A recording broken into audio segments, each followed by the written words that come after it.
with the pledge. I pledge allegiance to the flag of the United States of America and to the republic for which it stands, one nation, under God, indivisible, with liberty and justice for all. Join me in an attitude of prayer. Lord God, we thank you for this time together. We ask that you would give us wisdom and just lead us in the things that we should say. May the thoughts of our minds and the words of our mouths be pleasing to you. We ask you for continued blessings over the residents of Finney County, and we thank you for this. In your name we pray, amen. Amen. And thank you for the rate. Yes. And more to come. Yes. So I'm Vicki Gurman. I'm the vice chair. I'm covering for Chairman Schultz, who couldn't be here today due to planned absence. I don't have any additional comments. Well, I guess the only thing I have, there is a change to the consent agenda. The interlocal agreement has been removed at the request of the City of Garden City. I think that'll be on our next agenda. With that in mind, does anybody have any changes or corrections to the consent agenda? Hearing none, I'll entertain a motion. So moved, Madam Chairman. Second. We have a motion for approval and a second. Any further discussion? Hearing none, all in favor say aye. Aye. Aye. Opposed? And that motion carries. This time we have time set aside for public comment. Do we have anybody in the public who would like to speak to us this morning? Nobody scheduled? Okay. Very good. We'll close public comment and move on to the business items. First thing on our agenda with that is the 2025 fireworks season recommendation with Fire Chief John Ersick. Good morning. Morning. Make sure everybody can hear me. Finney County Resolution 1024 specifies the sale of fireworks is approved from June 27th through July 5th, 8 a.m. to 11 p.m. The resolution also specifies fireworks discharge dates from July 1st to July 5th, 11 a.m. to 11 p.m. Earlier this year, the Kansas legislature changed the laws in relation to sales of fireworks. As part of a new law, the state has expanded the authorized fireworks season now beginning from June 20th to July 7th. While this changes the state allowance, cities and counties are able to dictate the specific dates and sales and discharge locally within the respected time frame. In 2024, the Garden City Fire Department responded to 0 fireworks-related calls in the county, which is historically in line with prior years. After researching the drought index rating in our region, taking our lack of moisture into consideration, and consulting with both Holcomb Fire Chief Frizzell and Finney County Emergency Manager Paul Reesley, staff recommends the 2025 fireworks season is to continue to allow the sales of fireworks in the county, but prohibit the discharge of fireworks outside the respective city limits. The goal this season is to keep fireworks away from dry land where fire would spread rapidly and still allow citizens to use fireworks if they desire. GCFD spends a significant amount of time canvassing fireworks stands, tents, and/or buildings to get information in the hands of consumers regarding what is allowed and was allowed to be discharged on authorized dates and times. Additionally, GCFD is utilizing social media campaigns heavily in an effort to proactively provide firework education. Finally, we plan to readdress the Board of County Commissioners in the June Commission meeting with a final recommendation regarding the discharge of fireworks outside the respective city limits. This recommendation will be based on the moisture accumulations and done in consulting with the Fire Chief Frizzell of Holcomb and Finney County Emergency Manager Paul. Alternatives for you: modify Resolution 10-2024 to allow the sale of fireworks in Finney County and ban the discharge of fireworks outside the respective city limits. You may deny the recommendation. The modification to 10-2024 and authorize the sale of fireworks from June 20th through July 7th, 2025, and as authorized by the Kansas State Fire Marshal's Office. Option 3 would be to deny both the recommendations and provide guidance. Morning, Chief. Morning, how are you? Thank you. Chief, so on the recommendation, you have the subdivisions outside the city would also be banned from shooting fireworks off. Yeah, anything outside the city limits would be banned. Sales will be authorized, and we want to bring them in where the water is and less the open lands are filled, if we don't get the moisture that we need. Well, if it continues the way it is, then we'll be good, right? Yeah, we will be, hopefully. This recommendation's been brought before past 4 years. This will be the fourth one. And just, we were able to get the moisture and lift the ban on the discharge of county fireworks. So if we approve it, you can then lift the ban? Yeah, 2 weeks prior to fireworks season, we'll come back and reevaluate the drought index and make sure you guys are comfortable and I'm comfortable of raising the ban on the county.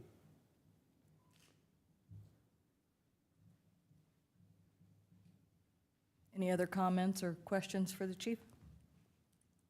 Can we restrict the sale of fireworks to the date of discharge? Because the previous date of discharge was a smaller window than the date of sale. Is it possible for us to do a resolution that restricted Yeah. the sale during that same small window of discharge? Yes. The only reason I ask is because in the past, as soon as you start selling them, people start Yep. discharging them. The larger discharge window, whether it's inside that discharge frame or outside of it, is of great concern to pet owners. I know I see a lot of concerns about that, and even more concerns about the state opening that window even larger. And so I was just wondering, in my mind, for law enforcement purposes responding to illegal discharges, either you have the discharge window being the same as the sale window. I mean, that's Yeah. basically it. But at the very least, I would like to see that sale window no greater than it has been in the past. You know, no more than Yeah. in the past. And then the discharge window remaining the same as it was, just to kind of, for our pet owners. Yeah. Yeah, so 10-2024 is July 27th sale dates, 27th through the 5th, with the discharge of 1st through the 5th is what we had in the past. And that's kind of the current recommendation. We're able to modify that. We can go a sale and discharge date of 1st through the 5th. Well, I think as long as we don't open the window greater than what it I agree with you. Yeah, between PD, fire, EMS, and SO, staffing up for that 9 days is quite a chore. Yeah, well, I think Commissioner Baskey was talking, you know, if we open it up for sale on the 27th, from experience, they're shooting them off on the 27th. And now, and I guess I'll refer to you and our county counselor, our legislators in their wisdom, effective July 1, can sell fireworks throughout the state all year long. The way that new bill reads is it's more it's not the seasonal fireworks stands, it's more the brick and mortar buildings, so the wholesale fireworks. Which we have some. Which we have two of them. Whether they're, without having communication or sit down with them, whether they're planning on doing a year-round fireworks sale, and that's all governed by the state fire marshal, not local. Now, they can sell them, but we can control the discharge dates, so. But we could be more restrictive, correct? Yes. And ban the sale after July 5th, because they're gonna shoot fireworks off. If Yeah. fireworks are for sale, they're going to buy, and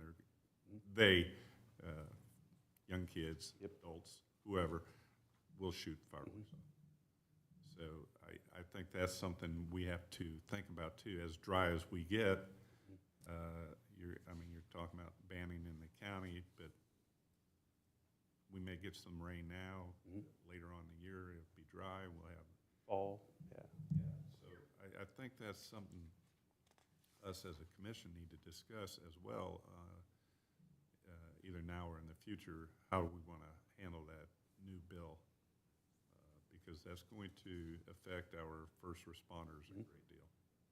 And yeah, it's fairly new. It's only a couple weeks old, so kind of see what the state fire chiefs and everybody's gonna interpret that bill. There's not a lot of language on it just yet that's been written in amendments, and there's a fee schedule that the chiefs want to attach to that bill if a firework starts a fire, and some implementation of recouping the cost of what could be occurred during that fire. So You'll be back in front of us in June, Yeah. to make a final recommendation. 2 weeks prior to the kind of whatever. I can't remember without looking at the calendar when your next meeting is before.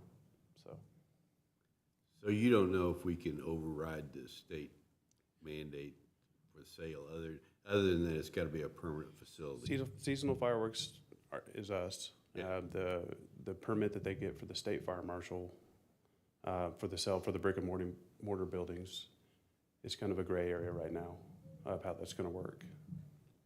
Because we'd still be able to, from what I'm reading, we could still dictate the discharge dates, but they have to have a special permit through the state fire marshal. They would be inspected by the state fire marshal, but we still kind of control storage and transportation to these buildings.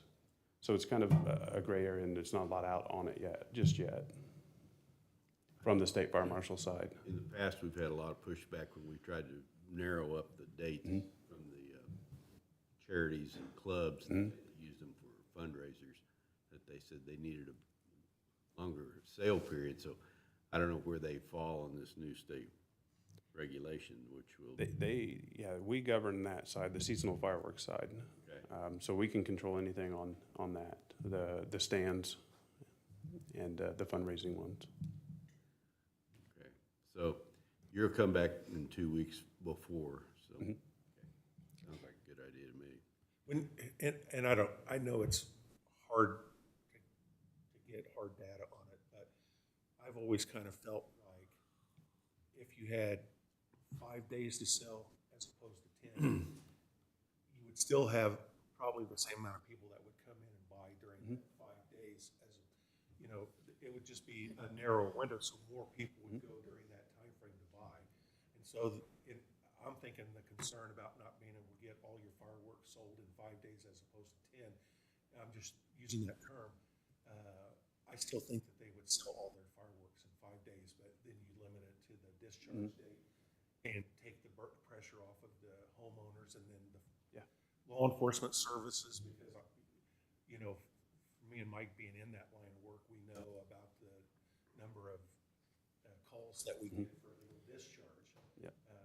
I still think that they would sell the same amount of fireworks in 5 days as they would in 10. Yeah. It's just like if you had a sale at a grocery store for 5 days, people would rush to buy all of that stuff during those 5 days as opposed to if you made it for 10. We're well within our rights to make that decision and that recommendation too. You being the governing body, if you feel the 1st or the 5th discharge and sell, I'm 100% supportive of it too. So I think the main thing is just to have the city and the county all on the same page, and that's always worked best in the past. Yep. Chief, I have a couple of questions with regard to discharge in outside of the city limits. How is that regulated? Is that complaint-driven, or is that monitored? more just the evaluation of the drought and the wildfires across Kansas and overwhelming the resources during that fireworks season. If we can pull them in where there's concrete and water accessible more than it is in the county, that's why we prefer the discharge in the city unless our drought. We get the green up that we're after. Right, but if somebody is illegally discharging in the county, is that, like, do sheriffs drive around looking for people, or just, I guess, kind of visible or complaints? Yeah, so through that July 27th through the 5th of the authorized sale dates, we will patrol until and shut them down at 11. Or if dispatch calls, or if somebody calls dispatch and asks for an attempt to locate, we'll go out and try to find those and warn them and inform them of the rules and regulations of fireworks and tell them to shut it down. So, And are there fines associated with that, or you just yes. shut them down? Normally, first one's a warning, depending on what they're doing, and also inspecting the grade of fireworks they're discharging, whether it's commercial grade or consumer grade. Okay. There's a kind of a whole slew of things that could happen, but yeah, it could a ticket and confiscation of the fireworks. Okay, thank you. Any other questions or comments for the chief? Hearing none, I'll entertain a motion.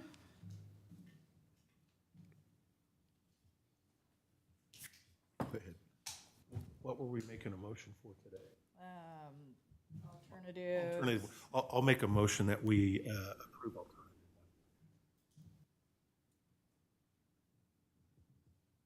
Is there a second? Second. Okay, we do have a motion, a second. Any other comments? Just a quick question on that, Chief, on that alternative one. Yeah. Does that include the dates and times in your? Yeah, it aligns with 10-2024, so that's authorizing these sales of 27th through the 5th. Thanks. Discharge 1st and 5th, okay. Okay. We do have a motion, a second. All in favor, say aye. Aye. Aye. Opposed? And that motion carries. Thanks, Thank you. Chief.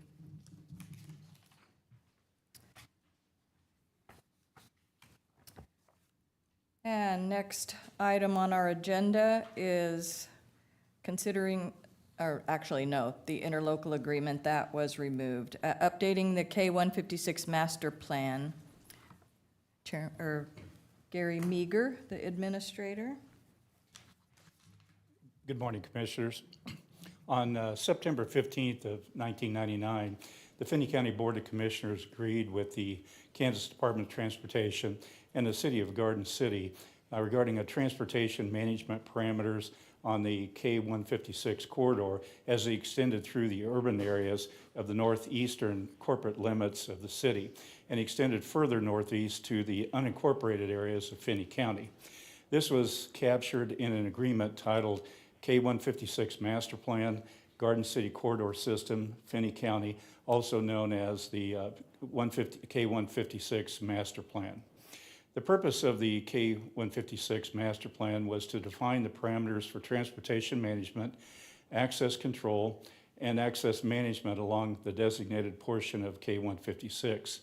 The limits of the corridor in 1999 were from the intersection of K-156 and Campus Drive within the unincorporated area of the city and extended east to the 16-mile road located in the county. Since 1999, there has been considerable commercial growth along the corridor and annexations of real property into the unincorporated areas of the city. The planning and operational goals of the plan from the Campus Drive east to now reconstructed intersection of Jenny Barker Road, Mary Street, and K-156 have been completed. At a joint meeting of the city and county on April 28th of this year, the two entities discussed the need to reach a new agreement with KDOT as residential and commercial development is set to occur east from the Jenny Barker Road, Mary Street, and K-156 intersection. If approved today by the Finney County Board of Commission to pursue amending K-156 master plan, the city engineer would be the primary point of contact on behalf of the city and the county for the purpose of scheduling meetings among the parties, circulating work drafts to the city and the county staff for review, and presenting a final draft of the revised K-156 master plan to the City and County Commission for consideration. Today, your alternatives are to for the commission to approve and direct county staff and legal counsel to work with the City of Garden City staff and legal counsel and KDOT staff and legal counsel to develop an updated K-156 master plan and direct staff to bring back a revised master plan for consideration at a future meeting. A second alternative would be that the commission would not approve the amending the K-156 master plan and leave the existing agreement in place to govern the placement of access points along K-156 northeast of Garden City to 16-mile road. In this particular case, there's no fiscal impact by moving forward with amending the plan. This is something I think was talked about. There were designated access points at the time of that the plan was it was agreed upon, and since that time there's been a lot of growth, and some of those access plans need to probably be moved, and this will allow that to be determined at a later time. Those access points will still be available. It's just that they will move from the original plan to be more in line with the growth and the need and the access that's required at a later date. Larry, I think the three of us, we were there and we got the plan and the explanations from the city about what their intent was for their future growth and everything. So I think that the three of us have a pretty good understanding about what they want to do on this. And if you have any questions about it, I guess. Well, it sounds pretty straightforward that, the plan is not to restrict more access, but make it available, and so as long as we work with KDOT, we'll see what comes out of it. Could we bring up the map of the proposed changes, please? So those in the audience could see that.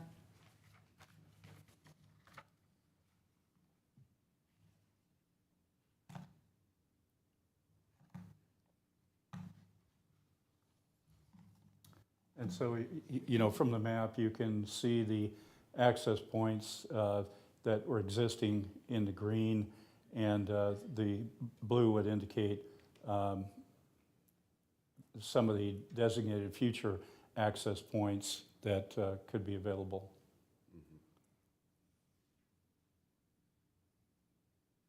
And then on the other map, there were a couple of additional points. Right, and those are the ones that are proposed that, again, might be adjusted based on the growth and the need of access points in the future. Thank you. Any other comments or questions? And hearing none, I'll entertain a motion. Chair, I'll make a motion that we approve alternative 1. Second. We have a motion, a second. Any other discussion? Hearing none, all in favor say aye. Aye. Opposed? And that motion carries. Next, we have a public hearing date time request from Kara Schartz, our county counselor. The Board of County Commissioners is asked to consider a request to set and publish a public hearing date and time to approve a resolution to establish the immediate urban growth area and adopt certain City of Garden City regulations within that urban growth area. On November the 5th of 2024, an interlocal cooperative agreement was fully executed between the City of Garden City and Finney County, outlining the services provided by the City of Garden City for development within the unincorporated area of Finney County, including the creation of that immediate urban growth area. The immediate urban growth area is an area within the unincorporated area of Finney County that is immediately adjacent to the corporate limits of Garden City that has been identified by the City of Garden City for possible development or redevelopment in the near future based upon growth and development trends. Per the interlocal cooperative agreement, the Board of County Commissioners is to adopt a resolution establishing the immediate growth area and incorporate by reference the Garden City building codes, development and design standards, subdivision regulations, and zoning regulations for the immediate urban growth area. Kansas statute requires the county to set and hold a public hearing before adopting a resolution to adopt those new codes. The date, time, and required information in accordance with state statute must be published prior to that public hearing. Alternatives before the board today, or that the board, alternative 1 would be the Board of County Commissioners may set and direct staff to publish with the necessary information per state statute a public hearing date for May 19th, 2025 at 9:00 a.m. Alternative 2, the Board of County Commissioners may set and direct staff to publish with the necessary information per state statute an alternative public hearing date and time. Staff recommends alternative 1, which is set and direct staff to publish with the necessary information per state statute a public hearing date for May 19th, 2025 at 9 a.m. We do have, per that interlocal agreement, this is to go into place on July 1 is the time that that contract, we had a grace period from the beginning of the year through the end of June, and then this contract and the need for these to be in place will be by July 1, so. Anybody have any questions for Kara?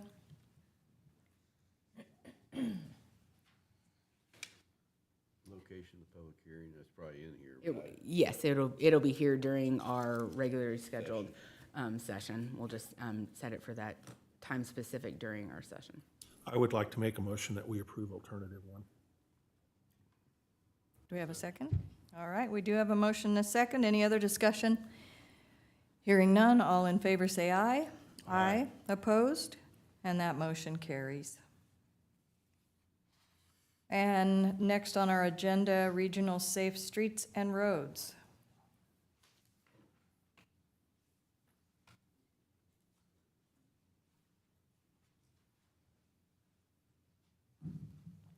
Good morning. Morning. My name is Aaron Pritchard. I work for Kimley Horn. I've been working on a Safe Streets for All program for the US 83 consortium of cities and counties, of which Finney County is a part, for the past roughly year or so. So thank you for having me out to speak with you. So first, we're going to just go over a bit about what the SS4A program is. Some background on that. Then we'll dive into Finney County's safety plan specifically. I'll talk about some recommended projects that are in the plan, talk about next steps, and then I'm happy to answer any questions. So just a bit about the SS4A program. It is something that was created by the federal government. In 2022, the Bipartisan Infrastructure Law was passed, which awarded $5 billion of funding across 5 years from 2022 through 2026 to communities across the United States. I think as of right now, about $3 billion of that has been spoken for. But the US 83 consortium of communities came together and put in an application and received an award for $1.6 million, of which $1.36 million of that was awarded by the government, the federal government that is, and then KDOT picked up the local match for $340,000. So the philosophy behind the Safe Streets for All program, you can kind of see on this graphic here, there's 5 components, so safe road users, safe vehicles, safe speeds, safe roads, and post-crash care. Kind of the philosophy is that we can design roadways to mitigate crashes, understanding human behavior.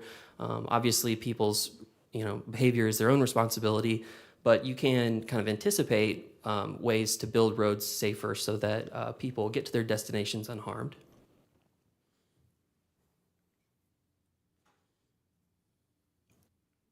There we go. So I just talked a little bit about this, but the US 83 program specifically, so it focused specifically on fatal and serious injuries. I already talked a little bit about the funding background. This plan, the Safety Action Plan, must meet certain federal program requirements, which I'll get into on the next slide. And then the big thing here is that any community who adopt compliant plans are then eligible for additional funding opportunities. So here's a little map showing just the counties that were part of this program, who teamed together. Just something to note really quickly, the plan that we put together for Finney County, it doesn't include data or recommendations for Garden City. Garden City is going to have their own plan.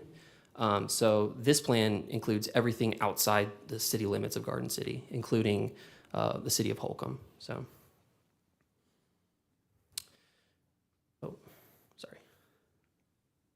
So diving into Finney County's data specifically here, just a quick timeline. So the grant application was put together in 2023. It was awarded by the U.S. Department of Transportation. The consultants for the plan were selected, and then 2024 is when it all kicked off. So they really did a deep dive into crash data, looking at segments of roadway all along the corridor that had the highest percentage of crashes, specifically fatal and serious injury, and looking at characteristics of those roadways that might predict those crashes.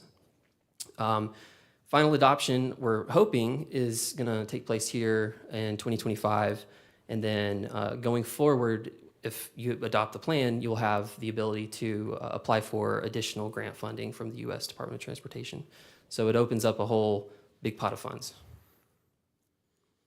So every safety action plan has to have these 8 components here. So if you read through Finney County's plan, I think these are all basically chapters in the plan itself. So leadership commitment and goal setting is a big one.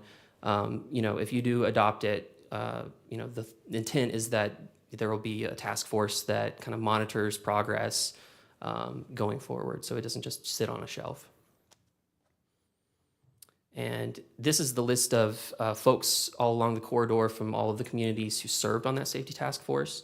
There were 3 safety task force meetings. The first was in May of 2024. The second was in June of 2024, and the last one was in August. So I guess shout out to McKinsey, as well as C.W. Harper and Mr. Robert Reese from Finney County, who represented on that. So another big component was public engagement. We wanted to go to the public and get their thoughts on their experience driving on the roads. So an online survey was put out from May through August of 2024. About half of respondents agreed that the county streets were safe. I'm actually going to check my notes here. I had more information about that public engagement. Obviously, a large percentage of the respondents stated, here we go. So a large percentage of the respondents stated that their usual mode of travel was obviously driving by car. Responses were mixed when the respondents were asked how strongly they agreed that Finney County streets were safe. I think about 6 agreed, 6 disagreed, and then the rest were kind of neutral or at the extremes. So the themes, though, were that heavy and large vehicles were a concern, as well as reckless or careless driving, and as well semi-trucks passing traffic also create unsafe conditions on US 83. That was another big concern. So I mentioned the crash history. This is kind of the big driver of it all. It's called a safety action plan, and kind of the data point that we look at most for safety, obviously, is crash history. So we looked at the 5 years of crash data. This was done in 2024, and I think 2023 data was not out yet from KDOT. So we looked at 2018 through 2022. And there were 22 fatal crashes in that time, 40 serious injury, 188 other injuries. So basically serious injury is if it's like a debilitating injury that someone suffers. And then the bulk were just property damage only. So you can think like fender benders, things like that. Now looking at that crash data, we also wanted to obviously see, okay, what are some of the other factors that are consistent across, a lot of crashes basically. And so kind of the big 3 that jumped out, which we've kind of called our priority emphasis areas, were roadway departure, which basically means either driving off the road into a ditch or crossing the center line, and then unrestrained occupant, so that's not wearing a seatbelt basically, and then also intersections, so crashes at intersections where there's conflict points for vehicles either crossing or merging or diverging. And then other emphasis areas as well, I kind of already mentioned large commercial vehicles, impaired drivers, and then younger and older drivers as well. So here's those emphasis areas broken out in terms of the number of crashes. So you can see that roadway departures is the leader. And I apologize, I think the label on the serious injury bar is a little hard to see. Probably should have made that darker. But for example, roadway departures for fatal and serious injury crashes total 26. So those, and then obviously occupant protection and intersections are the leaders.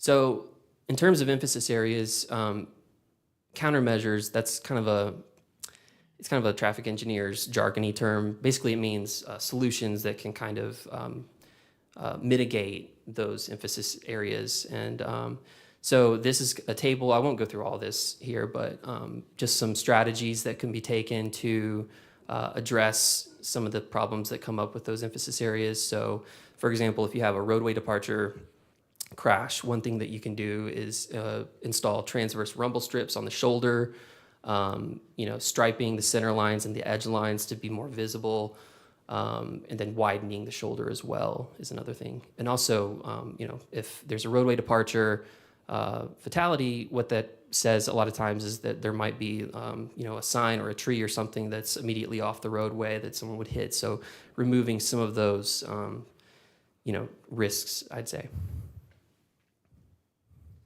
So looking at recommended projects here, we tried to prioritize locations that had a high crash or a high risk of crashes.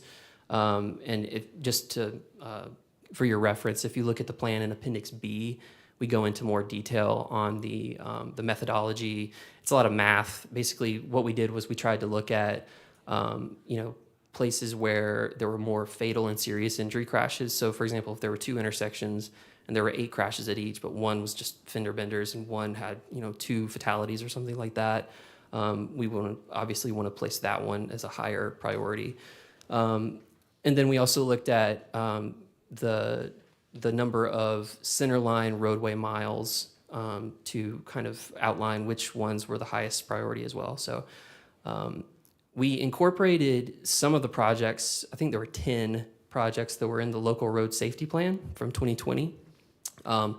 We wanted to make sure that this was consistent with that plan and also kind of update our recommendations for that. So here's a map. This, obviously, I mentioned that Garden City was excluded. We actually do have a map on the next slide showing Garden City, or some of the recommendations around Garden City itself. But zoomed out, here is a map of those project recommendations. So if you notice one, either a dot or a line segment that's in either black or red, those are the highest priority recommended projects that we have in the plan.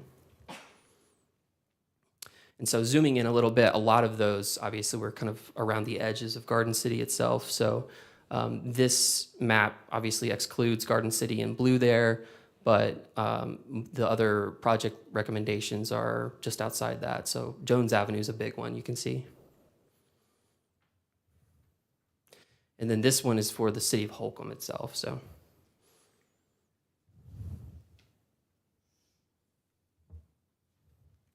And I won't go through all this, but this is included from the plan. It breaks down each of those priority levels for project recommendations. We try to give a cost estimate for, obviously it's kind of tough depending on when a project will be done, but we give our best estimate in terms of short-term and long-term costs. And then we wanted to, basically tell you if it's on the high injury network or high risk network and if it received public or stakeholder input. So we tried to weight the ones that through the, the public survey and our stakeholder discussions were mentioned more as being higher priority. So just to go through a few of them here, I mentioned West Jones Avenue from Holcomb to Garden City. So, the big thing along this stretch of roadway is that there's a lot of intersections that have kind of an awkward geometry, which can be tough for drivers. There's also a high density of access points, so either driveways or minor streets. So that creates the opportunity, obviously, for traffic that's turning out to have more conflict points with through traffic, basically. So it's another risk for crashes. So I already mentioned the LRSP projects. There were 10 that were previously in the Finney County LRSP. And, if you want more information on that, it's in the plan and it's also in the LRSP. So next steps. Really, there's 2 kind of big pots of funds that are available if you have an adopted safety action plan. The first is obviously through the federal government. There are 2 within the federal government funding. There's kind of 2 pots in itself. So there's the supplemental planning and demonstration funds. Those are typically, I think, awards of about $100,000 to $1 million. And one thing to note, those are actually kind of undersubscribed, so there's actually fewer applications than there is money. And so if you apply, there's actually a fairly decent chance that you'll get an award through that. The other one is the SS4A implementation pot of funds. So that's looking at bigger projects, usually $10 million or more. Those are very competitive. Typically only, I think, 1 or 2 per state are awarded for that. And they tend to go to, bigger projects, like if there's a roundabout that needs to get built, or, a restricted crossing U-turn, something like that. So if you're interested in going for one of the bigger awards through the implementation funds, what I would recommend is, teaming with some of the other communities that were part of this project, and then trying to do the same thing that you guys did for the safety action plan, where you team up, working with KDOT, and then try to put in like a group application. So the deadline for that is also June 26th, so it's coming up pretty soon. So I would actually recommend waiting a year at least. So, and then the other one is KDOT program, specifically the high-risk rural roads program. So that's specifically a grant program for county roads that are county maintained, so not city streets and not KDOT facilities. So there's a good pot of funds for that. And if you would like to, have someone from KDOT work with you, the Build Kansas Fund is really good. They are able to help with local matches, and they can actually help you put together grant applications. So happy to answer more questions on that. In terms of near-term actions, I want to emphasize, if you adopt this plan, you're not obligated to do anything at all. You can adopt it and then put it on the shelf and never touch it again. You never have to spend any money. You never have to ensure that you actually implement what's in the plan itself. So, you're not obligated if you do adopt. And what it does is, if you do adopt, that will then enable you to apply for a lot more grant funding from the U.S. Department of Transportation, which wouldn't be available if you don't adopt. So it's one of those things in life where it's kind of a rare thing where there's really no downside and only upside to adopting. So, I think that's all I wanted to say there. So thank you. Happy to answer any questions and field any comments to the best of my ability. And if I don't know, I have a pen here, so I will take notes and make sure to get answers to Mackenzie in the next week. So. All right, thanks, Aaron. Does anybody have any questions? I do. Thank you, Aaron. Very good report. But being in law enforcement for 4 decades, and I think the sheriff can attest to this as well, or retired sheriff, sorry, Commissioner Baskey. The one thing I did not see on here was distracted driving. That is, I don't care who you are, you can drive down the highway, you can see when someone is putting this phone out in front of them and texting driving. There has been substantial loss of life because of distracted driving, but nowhere on this Safe Streets report do I see anything about distracted driving other than, training to our teens. Mm-hmm. But has there been any discussion about pushing the envelope forward to legislators about statutory requirements on hands-free devices? So good comment. That's a tough one. It's not something that I guess is a roadway design issue. It's more of a behavioral problem, right? I think the countermeasures obviously would be greater enforcement and educational programs to make sure that teens and people understand the risks.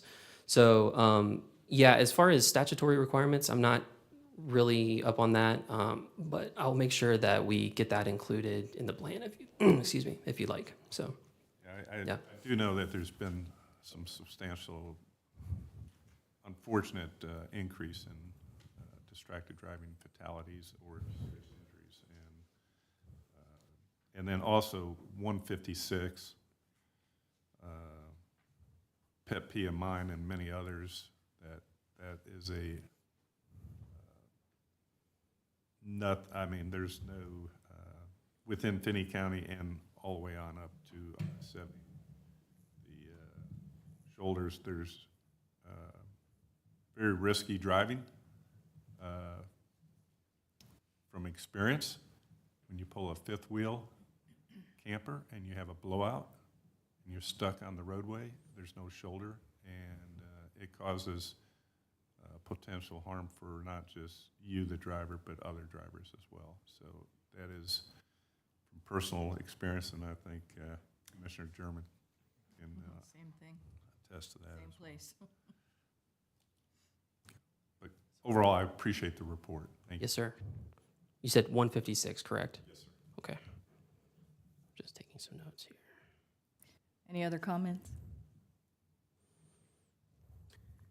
Appears that it's one of these plans that we need to sign up for. So if in the future we decide to spend money or try to seek a grant, it's available. So there's no real deadline on when the grants end, is there? So, from what I understand, the law that kind of backs up the whole Safe Streets for All program was the bipartisan infrastructure law, and that runs through 2026. But that doesn't mean that like safety funding from the U.S. Department of Transportation is going to disappear. Not at all. I think the Trump administration also has that as one of their top priorities as well. So yeah. But yes, yeah, it's one of those things that, you know, if you don't know that you're going to go for funding in the future, it doesn't hurt to just adopt the plan, because that way, you know, in 2 or 3 years, say, and it doesn't even have to be major, you know, projects that you apply for. You know, there's a lot that can be done just from adding, like, for example, retro-reflective paint on the streets, or, you know, if you have a sign that falls down or something like that, replacing it with just a bigger sign. That's been shown to, you know, get drivers' attention, especially like approaching intersections and things like that. So, yeah. So we're not talking necessarily like big roundabout projects that cost a lot of taxpayer money. It can just be simple kind of tactical things too. So. Okay, and no action is required on this today? Not today, from what I understand. I think next meeting in 2 weeks Okay. is when it'll be on the agenda for adoption. So, All right. yes, Thank you, Aaron. appreciate it. And next, we have a presentation on high-risk rural roads from Mackenzie. Good morning, Commissioners, and that presentation segues really well into this next presentation. My name is Mackenzie Phillips, Development Administrative Coordinator. So this morning, the Board of County Commissioners is asked to consider and approve the programming request for the federal fiscal year 2027 high-risk rural road project located on Old 83. Finney County received notification of receiving funding in the total of $600,000 for the federal fiscal year 2027 high-risk rural road, also known as HRRR project, in April of 2025. HRRR is a federally funded program that allows federal funds to be used to pay 90% of the cost of construction and construction engineering for projects intended to improve the safety of rural roads.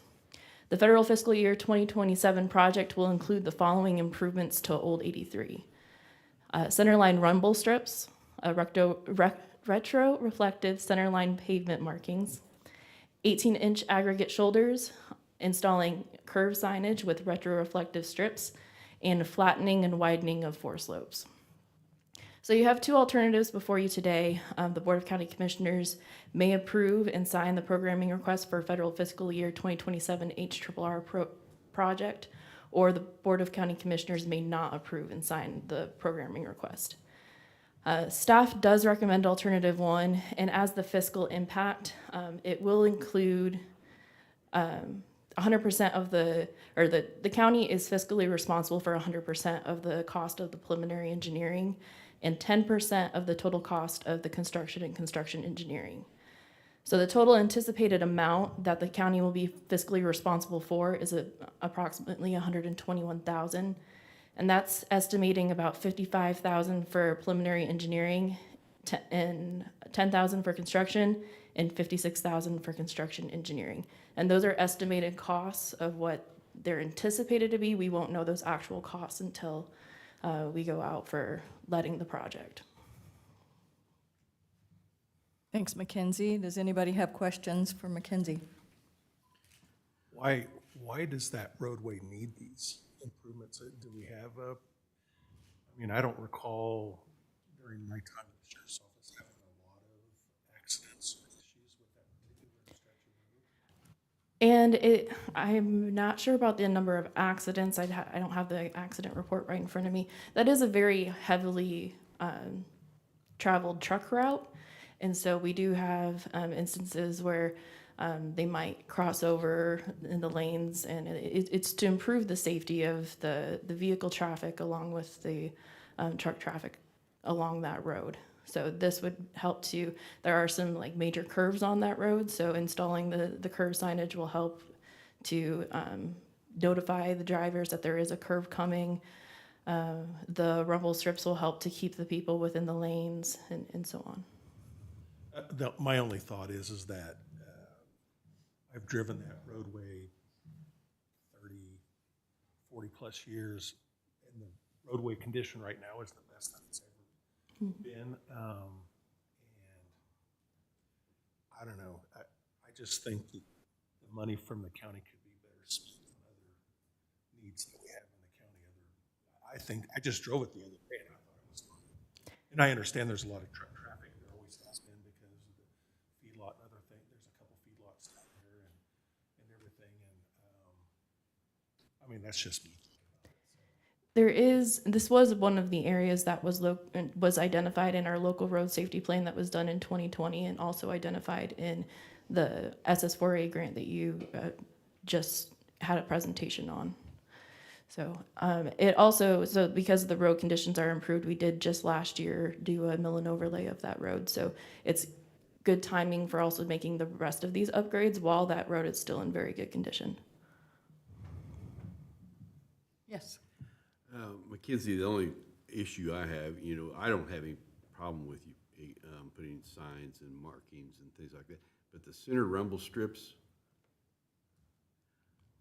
I've always disagreed with the engineers on this one because mainly it looks to me like you're degrading your asphalt and you degrade your roadway. Freeze and thaw, a little moisture in there. And if you talk to them, they said, yeah, it is an issue. And so on a county road, I don't, I just don't see the value of spending the time and money because those are expensive to put in. You have to hire a crew to come in and grind those in. And I don't think, in my own personal opinion, all the miles I've driven on local roads and things, that the center rumble strips are not a plus. They're more of a negative. And I don't know anything about riding motorcycles, but it appears to me that if you were a Harley driver or a motorcycle driver, they would not be fun. And our engineering consultant was unable to be here today. They were both out of town. So if you would like additional information from the next meeting, we can also have one of them here to give additional information about the rumble strips. Well, they have them more and more anymore. It seems like they're more of a distraction, but that's their idea. They are. But we're going to spend 120-some thousand of county funds for that stretch of road, and I'm kind of like Commissioner Basque. I don't see the big benefit other if you want to do some signage and those type of things, that's not a problem. But if you're spending money on rumble strips and those type of things, I think we could spend the money elsewhere. Any other comments? No, I would agree with both the commissioners.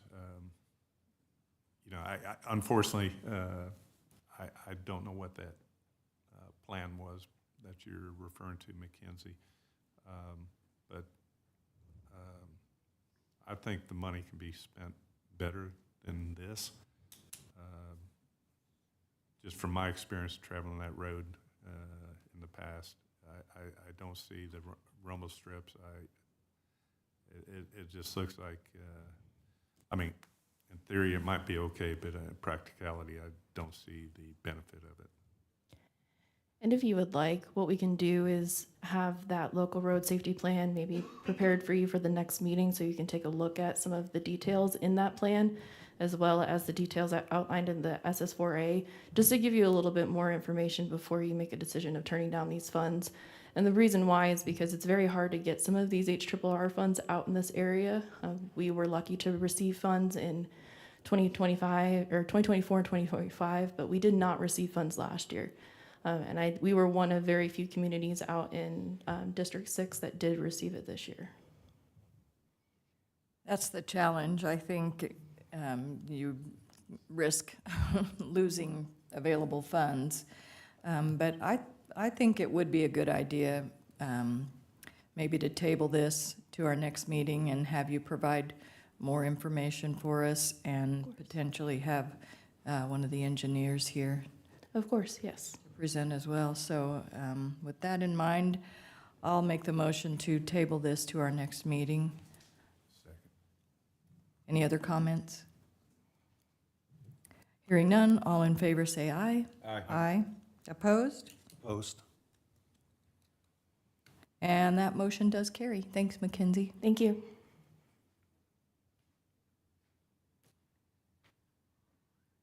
And I think that is all for our business. We do have staff reports, and Mackenzie, I guess you're first in line for that. Good morning again, Commissioners. Mackenzie Phillips, Development Administrative Coordinator. I don't have much of an update for you this morning. I just want to notify you that we will be having a large stakeholder meeting for the Northwest, the improvements to the Northwest Industrial area. And then I will not be here on the 19th to be able to give you an update, but if you need any additional information, I can still have that update in the packet, and Yuri could always give you any information that you need. Okay, thank you. Okay, thank you. And the county administrator update. I think the only thing I wanted to make you aware of is that if you haven't driven by the site for the health department EMS, there's been a lot of activity, a lot of dirt work that has been done. They've been doing the import and placement of material for the building pad, and they, of course, this rain that we're supposed to be getting the next day or two is probably going to slow them down a little bit, but they're making a lot of progress. I want to give Hutton a lot of praise for the work they're doing out there, because there's been a lot of activity.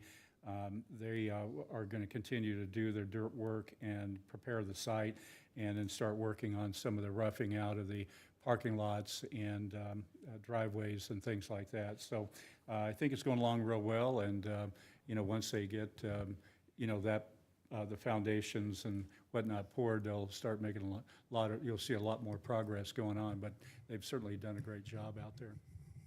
Don't we have a construction meeting tomorrow morning? Yes, there is one. I won't be able to be there, but I believe Nolan will be there in my place. I'll be there. Okay, and a county councilor update.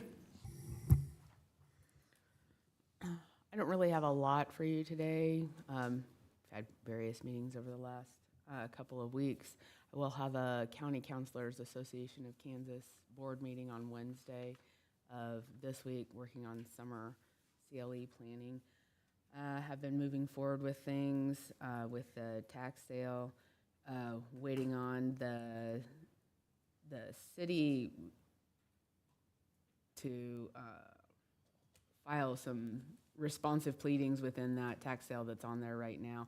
They were named as, just because of some of their interest in some of those properties where they've had some filings, they were named in there. So they've got some pleadings to file in there, and then hopefully working towards resolution on that one, and then still working on the preliminary work on what would be the next tax sale or tax eligible sale properties. Okay, thank you, Kara. And before we go on to board governance, I see we had a couple of representatives from the community college come in a little late. Did you have something that you wanted to visit with us about, or? Did not, just wanted to see Okay. how an efficient meeting was ran. Okay. Thank you. Upcoming meetings and events. We do have one change on there, the legislative coffee on there on May 17th.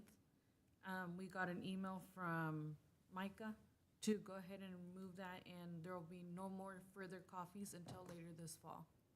Okay, thank you. So that one's canceled. Yes. That one and the last one. Yeah, I showed up at the last one to find out that. I did too. You too. Okay, commissioner reports. We'll start with Commissioner Utes this time. Thank you.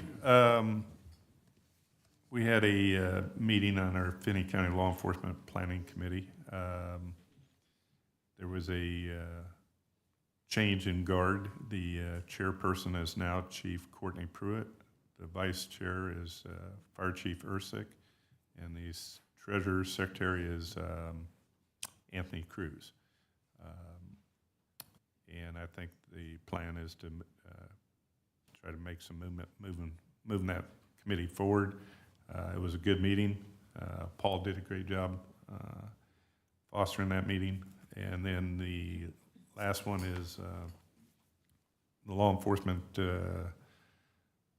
Center Committee. As everyone should be aware, the governor has signed the bill for the half-cent sales tax, and we have moved this to staff to help facilitate the marketing and messaging to get out to the community, and talking points for us as well. Very good. Commissioner Basque?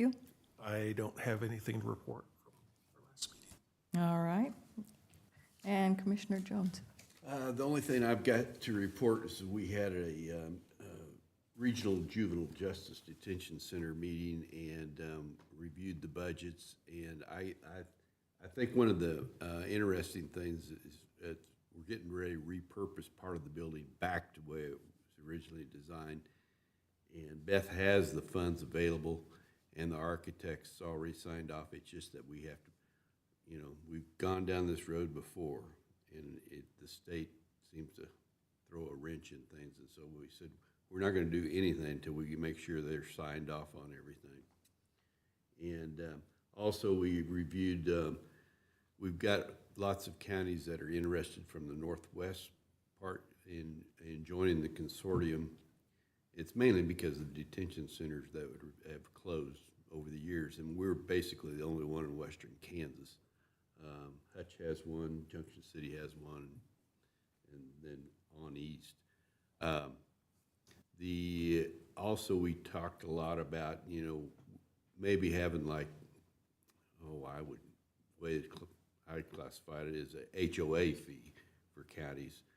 In the past, if you didn't use the bed charges, you didn't have anything, you didn't pay anything. And so, but we're talking about an effort in maintenance, because it takes a little bit to keep that thing running all the time. And so I think, Carrie, we decided that she was going to research and look at $2,500 per county as a minimum effort. That's what's under consideration, and then what that would do would be to, those that want to participate would be a participating member, and then there would be a different fee. If you were a participating member, there would be a certain amount that you would pay per diem. If you were non-participating, it would be a higher rate.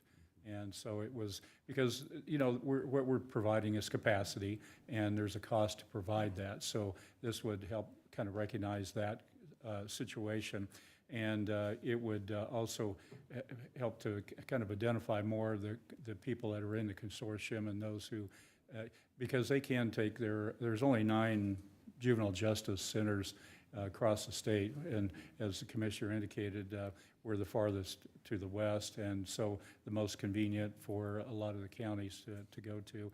And so we have to, staff and provide the capacity for that. So this can help kind of recognize some of the costs that are borne by the consortium to provide that service.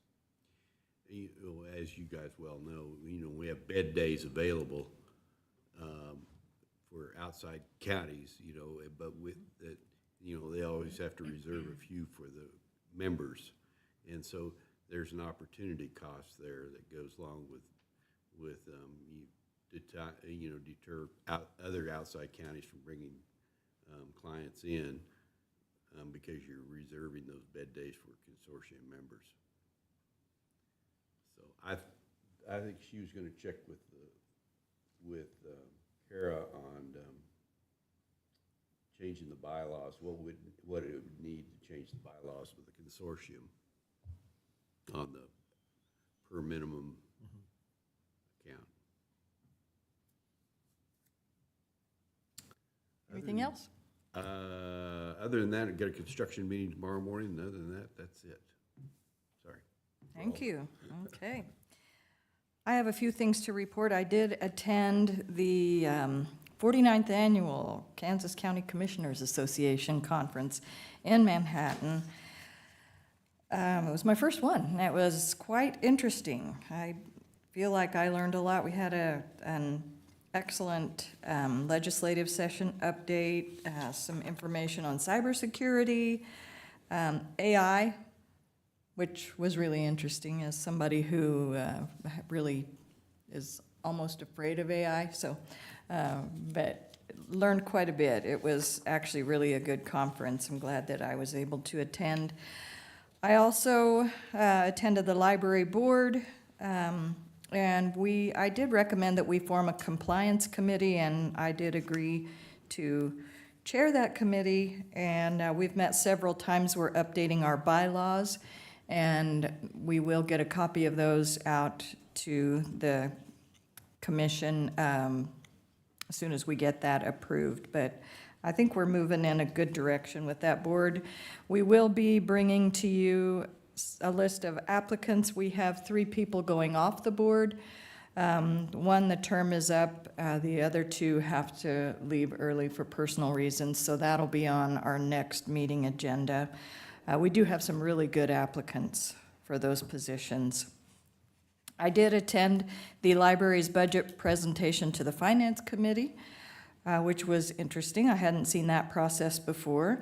And I attended a meeting for the kickoff session for the executive search, and I think we are moving quickly on that. Excited about that, and we have some meetings scheduled today with regard to that.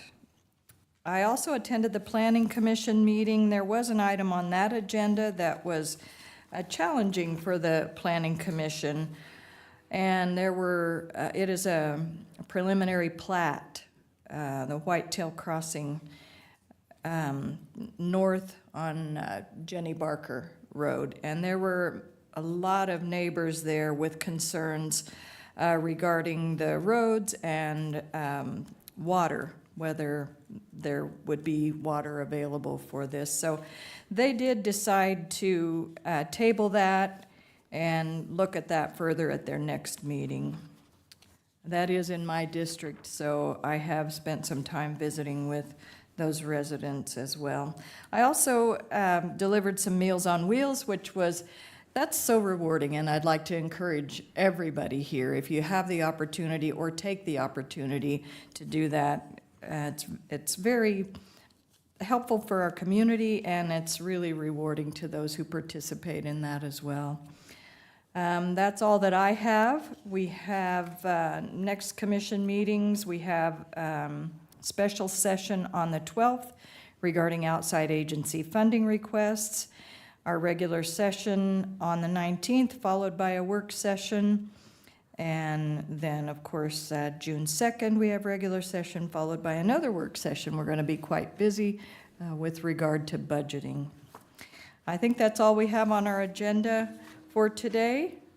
So with that, do we need a motion to adjourn, or do we just, okay, does anyone have a motion? So moved. Second. Motion and a second. All in favor say aye. Aye. Opposed? And we stand adjourned.